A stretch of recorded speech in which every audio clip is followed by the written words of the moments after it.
नमस्कार, स्वागत है आप सभी का सीयूटी कॉन्सेप्ट में। आप सभी के मन में एक ही सवाल आ रहा होगा, सर अंतिम महीना बचा हुआ है, क्या करें ताकि मेरा सिलेक्शन हो जाए, किन किन पहलू पे ध्यान दें। तो इस वीडियो में हम लोग बात करने वाले हैं कि अंतिम समय पे आपका रणनीति क्या होनी चाहिए, आप किस प्लान के तहत काम करो ताकि आप ज़्यादा से ज़्यादा स्कोर एग्जाम हॉल में कर सको, क्योंकि आपके पास अभी भी एक महीना का समय है।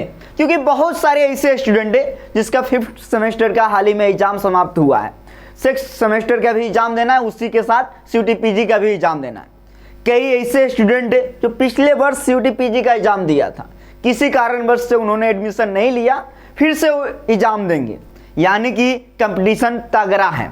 तो इस तगड़ा कंपटीशन में एक सीट जो आपका जेएनयू में पाने का है, बीएचयू में, डीयू में, इलाहाबाद यूनिवर्सिटी का अपना एंट्रेंस एग्जाम होता है जैसा कि आप सभी को पता है, हैदराबाद यूनिवर्सिटी में, तो रणनीति क्या होनी चाहिए, तो इस वीडियो में हम लोग बात करेंगे। इसके अलावा आप किस कोर्स की तैयारी कर रहे हो कमेंट सेक्शन में जरूर जाके आप बताइए, ठीक है, ताकि मैं उस पर भी वीडियो बना सकूं। लेकिन उसके पहले आप सभी को पता है सीयूटी की पल पल की अपडेट आपको सीयूटी कॉन्सेप्ट पे मिलते रहता है, इसीलिए हमारे चैनल को सब्सक्राइब कर लीजिए, बेल आइकन यानी घंटी को ऑल में जाके प्रेस कर लीजिए, आपका एक भी अपडेट मिस नहीं होगा। सीयूटी पीजी की एग्जाम डेट की बात किया जाए सबसे पहले, तो एग्जाम आप सभी को पता है कब से कब तक होना है, 11 मार्च से लेके 28 मार्च के बीच में आपका एग्जाम होने वाला है। अभी किसी भी विषय का पर्टिकुलर शेड्यूल नहीं आया है, शेड्यूल जब आएगा उसका भी मैं आपको अपडेट दे दूंगा। तो चलिए हम लोग इस वीडियो में देखते हैं पूरा डिटेल से अंतिम 30 दिनों की आपकी मास्टर रणनीति क्या होनी चाहिए, जो कि हम लोग देखेंगे। यहाँ पे एक टाइटल लिखा हुआ है, सिलेक्शन लेना है तो ये वीडियो जरूर देखें। ये आप सभी को पता है, ये अक्सर थंबनेल पे लिखा जाता है, लेकिन इस वीडियो में जरूर मैं कोशिश करूंगा कुछ ऐसा एक शब्द जो आपके माइंड में चला जाए, जो आपके अंक को थोड़ा सा भी बढ़ा दे, तो हमारे लिए ये वीडियो बहुत ही महत्वपूर्ण होगा और आपके लिए भी होगा। चलिए हम लोग आगे बढ़ते हैं, चैनल के साथ बने रहिए जैसा कि आप सभी को पता है। तो सबसे पहले हम बात करेंगे, जैसा कि आप सभी को पता है सीयूटी पीजी, जैसे पीजी आपके बहुत सारे दोस्त होंगे जो एलएलबी की तैयारी कर रहे होंगे, एलएलबी 3 ईयर की मैं बात कर रहा हूँ, 3 ईयर कोर्स की। इसके अलावा बहुत सारे ऐसे स्टूडेंट हैं जो एमबीए की तैयारी कर रहे होंगे, जैसा कि आप सभी को पता है। कई ऐसे स्टूडेंट हैं जो बीएड कोर्स की तैयारी कर रहे हैं, बीएड की। और बीएड में आपको पता है language BEd, science BEd, humanities BEd, common BEd, ये सब होता है, तो इन सभी की तैयारी कर रहे हैं। कई ऐसे स्टूडेंट होंगे जो एमए हिंदी की तैयारी कर रहा होगा, एमए इंग्लिश की तैयारी कर रहा होगा, एमए हिस्ट्री की तैयारी कर रहा होगा, एमए ज्योग्राफी की तैयारी कर रहा होगा, एमएससी जियोलॉजी की तैयारी कर रहा होगा इत्यादि। आप मान लो बहुत सारे ऐसे स्टूडेंट होंगे। और सीयूटी पीजी में इस बार एप्लीकेशन फॉर्म भरते समय जैसा कि आप सभी को पता होगा कि आप एक एप्लीकेशन फॉर्म भरो या 2, यानी 2 सब्जेक्ट भरो या 1, फीस इक्वल लगेगा। तो बहुत सारे ऐसे स्टूडेंट ने 2-2 भर दिया। लगा कि जब फीस उतना ही लग रहा है, अब 1000 फीस लग रहा है, तो क्यों ना 2 पेपर ले लें। तो बहुत सारे ऐसे स्टूडेंट हैं जो अपना जो ऑनर्स पेपर जो था यूजी 3rd ईयर में वो लिए ही लिए हैं, इसके अलावा बीएड वाले भी ले लिए हैं, कुछ एलएलबी ले लिए हैं। तो यहाँ पे समझना पड़ेगा आपको, क्योंकि जो एनटीए ने अभी नोटिफिकेशन दिया था उसमें ये कहा गया है कि आपको पता होगा पार्ट 1 जो है अब आप लोग का हट चुका है। तो यानी 75 एमसीक्यू जो है डोमेन का, उसी से सवाल आएगा। अगर आप एमए हिस्ट्री की एग्जाम देने वाले हैं तो सिर्फ इतिहास से संबंधित सवाल आएगा, ज्योग्राफी का देने वाले हैं सिर्फ ज्योग्राफी, हिंदी सिर्फ हिंदी, इंग्लिश सिर्फ हिंदी, उसी प्रकार समझ गए होंगे आप। अब इसमें क्या है, एलएलबी जैसे कि आपको पता है जनरल पेपर है, इसमें मैथ, रीजनिंग, कंप्यूटर, इस बार लीगल अवेयरनेस भी, जैसा कि आपको सभी को पता है, जनरल नॉलेज, लैंग्वेज, सब पूछा जा रहा है एलएलबी में। एमबीए में भी आप सभी को पता है, जीके को हटा दो, डीआई पूछा जाता है। बीएड में अगर आप लैंग्वेज बीएड कर रहे हैं, Sanskrit, Hindi, English, social science BEd कर रहे हैं तो हिस्ट्री, ज्योग्राफी, पॉलिटी, इकोनॉमिक्स, इन सभी से सवाल आएंगे, टीचिंग। इसके अलावा अगर आप कॉमन बीएड की तैयारी कर रहे हैं तो कॉमन बीएड का सेम सिलेबस एलएलबी का ही है, थोड़ा सा अलग है, क्योंकि इसमें कुछ ऐसे टॉपिक है जैसे सिनेमा हो गया, आप देखते होंगे, कला हो गया, ये सब अलग टॉपिक है जो कि पढ़ना होगा आपको। तो मेरा जो कहने का मतलब, साइंस बीएड जो आपका सब्जेक्ट है उसी से आएगा, 3 सब्जेक्ट लेना होगा। तो मेरा जो कहने का मतलब है 2 पार्ट मैंने इसीलिए लिखा क्योंकि इसको तैयारी करने का रणनीति थोड़ा सा अलग है, थोड़ा सा अलग। इसमें भी 75 सवाल ही आएंगे, 75 MCQ, और इसका तैयारी करने का रणनीति अलग है। क्यों? क्योंकि इसमें आप सिर्फ ज्योग्राफी ही पढ़िए, लेकिन जब ये सब पेपर उठाएंगे तो इसमें आपको कई सारे सब्जेक्ट्स को पढ़ने होंगे, ठीक है, जिसमें कि जैसे मैथ का सिलेबस तो बहुत ज़्यादा है। तो अगर आप ये पार्टिकुलर कोर्स की तैयारी कर रहे हैं, सिलेक्शन लेना है, तो आपके लिए थोड़ा सा आसान है क्योंकि ऑलरेडी आपने यूजी में पढ़ा है। तो ये आपको समझ में आ गया होगा पेपर पैटर्न क्या है। सही करोगे 4 नंबर मिलेगा, गलत करोगे 1 नंबर कटेगा। टाइम कितना मिलेगा अभी मेंशन नहीं किया, लेकिन 2 घंटा अप्रोक्स आपको मिल सकता है। जैसे ही पूरी तरीके से नोटिफिकेशन आ गया मैं आपको बता दूंगा, ठीक है। तो ये आपको समझ में इतना आ गया, और आप लोगों ने CUET PG का एप्लीकेशन भी फॉर्म भी भर दिया होगा। कई ऐसे स्टूडेंट हैं जो तैयारी कर रहे होंगे, कई ऐसे स्टूडेंट होंगे जो अभी सिलेबस देखे होंगे, सिलेबस के पीछे लगे होंगे। तो अब हम लोग आगे बढ़ते हैं, आगे बढ़ेंगे और आप नोट करते हुए जाइएगा कि अंतिम समय में आपको क्या चीज़ों पे ध्यान देना। जैसे बहुत सारे बच्चे होंगे जो हमारे कोर्स ज्वाइन किए होंगे, यहाँ पढ़ रहे होंगे, बहुत सारे ऐसे स्टूडेंट होंगे जो कहीं और ज्वाइन किए होंगे, वो वहाँ पढ़ रहे होंगे। कई ऐसे स्टूडेंट होंगे जो कहीं ज्वाइन नहीं किए हैं। तो ये वीडियो सभी के लिए है।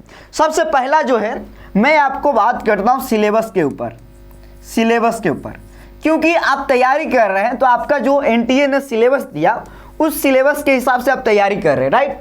और आपको भी पता है कि आपके एग्जाम में कितने सवाल आने वाले हैं, 75। मान लो एक मैं कोई विषय का उठा लेता हूं, मान लो MA हिंदी का मैं उठा लिया, ठीक है, एग्जाम्पल के तौर पे। अब MA हिंदी में 75 सवाल आया आपके एग्जाम में, तो आप तो पूरा सिलेबस तैयारी कर लिए, जो भी आपने तैयारी किया पूरा सिलेबस, मतलब 75 में 75 आपका सही होना चाहिए। आपने पढ़ा है तो मतलब 75 में 75 नहीं, लेकिन अप्रोक्स आप सभी सवाल के पास जाए। लेकिन क्या होगा, 75 में 75 आप सही कर पाएंगे? नहीं, यह असंभव है, हो ही नहीं सकता है। ये अप्रोच आपको नहीं रखना है। आपका अप्रोच ये होना चाहिए कि पेपर जैसे एग्जाम हॉल में टफ आया, पेपर आपके सामने आएगा, पता चल जाएगा कि पेपर इजी है या टफ। मैं उदाहरण देता हूँ 2022 और 2023 का। 2023 का हिंदी का पेपर इजी टू मीडियम था और 23 का पेपर मीडियम टू हार्ड था, ठीक है, मीडियम टू हार्ड। ये आपको समझ में आ गया होगा जो मैं समझाना चाह रहा हूँ। समझने का प्रयास कीजिए आप लोग कि 22 में हिंदी का paper medium to easy to medium था और 23 में मीडियम टू हार्ड, ठीक है, थोड़ा सा डिफिकल्ट लेवल था। हुआ क्या, 2022 की मैं बात बता रहा हूँ। 2022 में कोई एक यूनिवर्सिटी ले लेते हैं, मान लो BHU मैंने लिया, 245 नंबर तक एडमिशन हुआ BHU के मेन कैंपस में, 245 250 तक। कहाँ हुआ? मेन कैंपस में। ये 400 पे, अब तो 300 पे ही मेरी बनेगा, ये 400 पे है क्योंकि मैं पिछले साल की बात कर रहा हूँ। और ये मैं पिछले साल की मैं बात करूँगा 2023 की। 2023 में 180 190 नंबर वालों को BHU में एडमिशन मिल गया। BHU कोटा के भी बहुत सारे स्टूडेंट थे। तो अब ये आप समझ गए होंगे कि कितना का डिफरेंट है, बहुत ज़्यादा डिफरेंट, यानी पेपर का लेवल तय करता है कट ऑफ। तो मेरा जो कहने का मतलब है कि अपने सिलेबस के आधार पर तैयारी कर रहे हैं। मान लीजिए आपने सिलेबस 90% कवर किया, 90% कवर किया ना, उसको आप बढ़िया से कवर कीजिए। जो भी आप पढ़ें बढ़िया से कवर कीजिए। जैसे कि हिंदी का आप देख लो कितने सवाल पे हो रहा है। पार्ट 1 भी इसमें शामिल था, पार्ट 1 भी था। एफिलेटेड कॉलेज में 80-90 नंबर पे एडमिशन हो गया था, 90-95 पे एडमिशन हो गया। एफिलेटेड कॉलेज में 110-115 पे एडमिशन हो गया। कट ऑफ काफ़ी कम गया। तो आपको इस हिसाब से परेशान नहीं होना, जितना आपने सिलेबस पढ़ा है बस पूरा तैयारी से फिर से कर लीजिए, रिवीजन कर लीजिए, बहुत ज़रूरी है। यानी कि ये हमेशा ध्यान रखना है कि आपको 75 में 75 नहीं करना, लेकिन ज़्यादा सवाल करना है। अगर इजी सवाल आ गया, अब मान लो 75 में 50 सवाल इजी आया, तो 50 में 50 आपको बनाना चाहिए ना। इजी सवाल आया, वो आप पढ़े हुए हैं, जो आप क्योंकि पूरा सिलेबस कवर करके रखेंगे तो आपको समझ में आ ही जाएगा। जो सवाल एग्जाम में बना इजी, नहीं बना टफ, भले वो इजी सवाल क्यों ना हो, तो आपको बारीकी से ध्यान देना ही पड़ेगा, ये आप जान लीजिए। लेकिन मेरा ये मानना है कि अगर आपने 80% कवर किया, 90% कवर किया, जो भी कवर किया, ठीक है, अब आप खुश रहिए, क्योंकि जितना आप पढ़ सकते हैं पढ़ लीजिए। पूरा पढ़ लिए हैं, अब अब आपका जो अंतिम वाला समय जो काम आएगा रिवीजन। रिवीजन लिख लीजिए, कॉपी में नोट कर लीजिए कि आपने जितना पढ़ा है उसको इस 30 दिन में रिवीजन करना है। जो अभी शुरू ही किए हैं तो उनका तो अब फिर से वो पढ़ेंगे तो उनका रिवीजन करने का समय नहीं मिलेगा, लेकिन वो जब दिन में पढ़ें तो एक आध घंटा का आधा घंटा का टाइम निकाल लें रिवीजन के लिए, ऐसे कर सकते हैं। यानी कि आपको रिवीजन पे फोकस करना ही पड़ेगा, इतना जानिए। अब रिवीजन पे फोकस करें, आपका ध्यान क्या रहेगा कि एग्जाम में स्कोर ज़्यादा करना है। अब आपका ध्यान ये नहीं है कि मुझे विद्वान बनना है, अब आपका ये ध्यान होना चाहिए कि जेएनयू में सिलेक्शन लेना है, डी में सिलेक्शन लेना है, बीएचयू में सिलेक्शन लेना है। ये आपका अप्रोच होना चाहिए। यानी आपको ये पता होना चाहिए कि टारगेट कितना करना है स्कोर को। आप लोग टारगेट बनाते होंगे, टारगेट कितना करना है। मान लीजिए आप 75 सवाल आपके एग्जाम में आएगा तो टारगेट जरूर जो है 60 प्लस कीजिए, मतलब कि 60 प्लस क्वेश्चन को हम बनाएंगे। इसके लिए हम बता रहे हैं, ठीक है, 60 प्लस सवाल को हम बनाएंगे, टारगेट कीजिए। अब इस सवाल को टारगेट करने के लिए आपका सवाल का जो संरचना है, प्रकृति है, नेचर है, वो कैसे पता चलेगा? तो आपको PYQ भी देखना पड़ेगा, PYQ। और ये आपको पता है कि NTA आपका एग्जाम ले रहा है, NTA ले रहा है तो पिछले 2 साल CUT हो चुका है, उसका PYQ देखिए। उसके पहले JNU का एग्जाम हुआ करता था जो NTA कराती थी, तो NTA JNU वाला पेपर आप ले सकते हो। तो अब एक चीज़ और है कि PG एग्जाम में जो पेपर का लेवल है वो डिफ़िकल्ट होता जा रहा है, अब बेसिक पेपर नहीं रहा है। ये बात आप समझिए, आपको समझना ही पड़ेगा। तो आपको इस अप्रोच से पढ़ना होगा। अब इतना भी ज़्यादा डिटेल नहीं चला गया है, लेकिन जो आप मान लो नेट JRF का जो सवाल आता है उसका जो बेसिक सवाल है ना, बेसिक जो नेट JRF का इजी सवाल है वो मान लो CUT PG का सवाल है। कई ऐसे सवाल है जो डिफ़िकल्ट हो जाते हैं जो कि सबके लिए होते हैं। तो आप तैयारी कर रहे हैं, एकदम मन से कीजिए। रिवीजन पे आपको ध्यान देना है अभी, और PYQ पे ध्यान देना है। PYQ आप देखिए, PYQ को जब आप देख लेंगे तो देखने के बाद आपको समझ में आ जाएगा किस एरिया से कितने सवाल पूछे जा रहे हैं। जैसे हिंदी की बात करें, हिंदी को मैं पढ़ाता हूँ इसीलिए हिंदी का मैं ले रहा हूँ एग्जाम्पल। अब हिंदी देखो, आधुनिक साहित्य से सवाल पूछे जाते हैं, आधुनिक हिंदी आधुनिक साहित्य से सवाल पूछे जाते हैं, यानी आधुनिक युग से, जिसमें कि आप लोग को मैं बता दूं कि निबंध, उपन्यास, नाटक, कहानी, इन सभी विधाओं से सवाल पूछे जाते हैं। तो ये मैं बता रहा हूं कि आधुनिक काल, आधुनिक युग का जो पोर्शन है उससे ही ज़्यादा 30-35 सवाल रहता है। तो उस पोर्शन पे आपको ध्यान देना होगा, काव्य शास्त्र पे ध्यान देना होगा। आदिकाल से लेके रीतिकाल के बीच में जो टाइम पीरियड है, पूरा जितना भी सवाल है, इससे इजी सवाल आता है, वो सब पे आपको ध्यान देना होगा। यानी कि जब आप PYQ देखोगे तो आपको समझ में आ जाएगा किस पोर्शन से कितना सवाल आ रहा है। तो उन सभी पोर्शन पे टारगेट करो जिसका संख्या ज़्यादा है, ठीक है। तो ये हो गया, आप रिवीजन पे पूरा फोकस कीजिए, PYQ पे पूरा फोकस कीजिए, और ये आपके माइंड में होना चाहिए कि अब मुझे एग्जाम करेक्ट करना है, विद्वान नहीं बनना है। इसीलिए अभी मैं एक चीज़ और बताऊंगा, मॉक टेस्ट लगाइए। क्या मैंने कहा? Mock test. कहीं का भी मॉक टेस्ट आप ले सकते हैं जो आपको बढ़िया लगे। मॉक टेस्ट कम से कम 8 से 10 मॉक टेस्ट लगा लीजिए। मैंने क्या बोला? Revision, PYQ, mock test. उसके पहले मैंने सिलेबस की चर्चा किया था। अब यहाँ पे थोड़ा सा मैं आपको एक चीज़ बताना चाहूँगा कि आप लोग जब भी PYQ या मॉक टेस्ट लगाएं, मान लो PYQ आप लगा रहे हैं, तो PYQ में देखेंगे तो आपका सवाल तो एक ही रहेगा ना, सवाल एक ही है, लेकिन इसके 4 ऑप्शन रहेंगे, 4 ऑप्शन। मेरा ये मानना है कि अगर एक दिन 3 घंटा 4 घंटा आप टाइम दो एक PYQ पे, और PYQ को सिर्फ बनाओ नहीं, हर एक सवाल को गूगल करो। अगर आंसर नहीं भी हो सकता है कि आप PYQ बना रहे हैं, मॉक टेस्ट बना रहे हैं और आपको आंसर ही नहीं आ रहा है, तो क्या मैं हताश हो जाऊंगा? नहीं भाई, हताश क्या होना, फाइनल में तो बढ़िया स्कोर करना है, फाइनल में जाके। तो मेरा ये मानना है कि अभी मॉक टेस्ट लगाओ, PYQ लगाओ, आपके पास सवाल हैं, सवाल को, हर एक सवाल को रिसर्च करो, उसके ऑप्शन के बारे में रिसर्च करो। एक सवाल को आप 4 ऑप्शन है, इससे सवाल तैयार करो, पूरा तैयार करो, और ये खुद से करना होगा, कॉपी लीजिए। ये अगर आप 10 PYQ 10 मॉक टेस्ट का कर लीजिएगा ना, 20 पेपर का इस प्रकार, यही आपका पूरा तैयारी हो जाएगा, यही आपका सिलेक्शन दिलवा देगा। मैं बता रहा हूं, लेकिन आपको लगना पड़ेगा, आपको मेहनत करना पड़ेगा। जैसे मान लो हिंदी साहित्य का कोई सवाल दे दिया, मैं इजी सवाल ही उठाता हूं। जिसे दे दिया आप बहुत सारे 4 साहित्यकार का नाम दे दिया, विद्यापति, अमीर खुसरो, पृथ्वीराज रासो के जो रचनाकार है चनवरदाई, इसके अलावा मलिक मोहम्मद जायसी, ये चारों कवि का ऑप्शन में है। और दे दिया एक सवाल, इनमें से कौन कवि भक्ति काल के हैं, ऑप्शन दे देगा A B, B C, C D या ए बी, इनमें से कोई नहीं, ऑप्शन दे दिया। अब आपके सामने क्या है, 4 कवि के नाम है। तो चारों कवि के बारे में आप डिस्कस करो कि इन कवि की क्या कौन कौन रचना है और रचना कौन भाषा में लिखा गया है।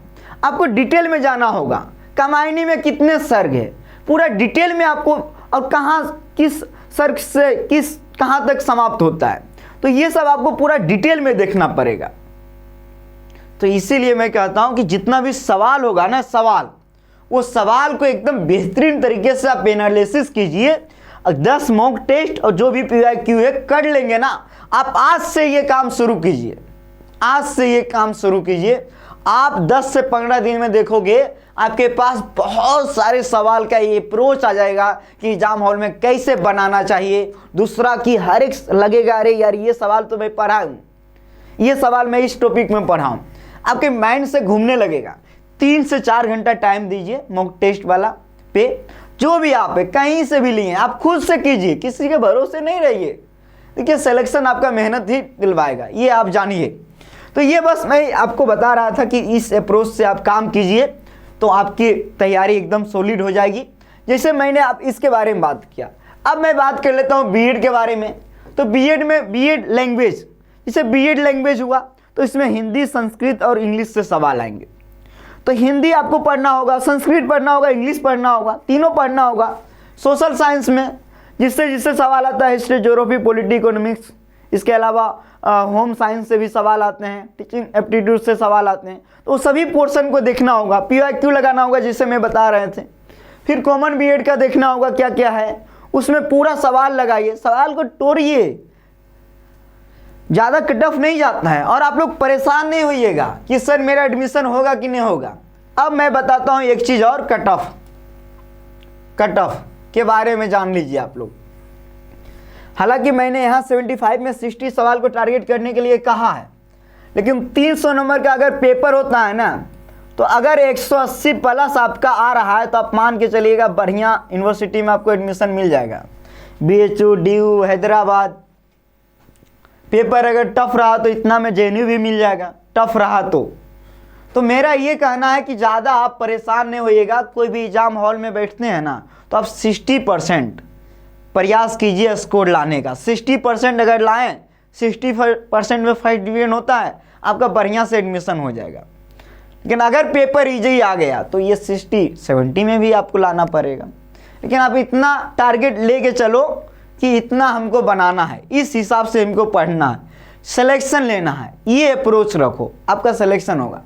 तो ये रहा था हमारे हमने बताया आपको कैसे कैसे सवाल पे ध्यान देना, किस चीज़ों पे ध्यान देना है अंतिम समय में। और अगर अभी भी आप चाहते हैं कि कम फीस में हम बढ़िया से क्लास लेक्चर को देखें, मॉक टेस्ट को लगाएं, PDF हमको चाहिए, PDF भी आपको मिल जाएगा। तो जो भी है आप हमारे एप्लीकेशन CVT कॉन्सेप्ट को प्ले स्टोर से डाउनलोड कीजिए, वहाँ आपको मॉक भी मिल जाएगा, इसी फीस में मिल जाएगा। 1599 में मॉक टेस्ट मिल जाएगा, क्लासेस लेक्चर मिल जाएगा, PDF मिल जाएगा, गाइडेंस भी मिल जाएगा, सब कुछ मिल जाएगा। तो अब 1599 जो कि आपको पता ही है, 1 महीना बचा हुआ है, फटाफट इन सभी कोर्स की हम तैयारी करवाते हैं। ज्वाइन कीजिए हमारे एप्लीकेशन पे जाके, डाउनलोड कीजिए एप्लीकेशन को प्ले स्टोर से, कोर्स को परचेज कीजिए, मन से तैयारी कीजिए। मेहनत आपको करना होगा, आपकी मेहनत सफलता दिलाएगी। हम लोग तो बस एक सहारा हैं कि आपको क्या पढ़ना है, कैसे पढ़ना है, जो भी सिलेबस है वो हम लोग करवाते हैं, मॉक भी देते हैं, PDF भी देते हैं, ताकि आपको और आसानी हो और ज़्यादा आप स्कोर कर सकते हैं ना। तो हम लोग मिलेंगे अगली अपडेट के साथ अगली वीडियो में। कैसा लगा आपको ये रणनीति वाला वीडियो, कमेंट करके ज़रूर बताइएगा। बहुत बहुत धन्यवाद आप सभी को। जय हिंद, जय भारत।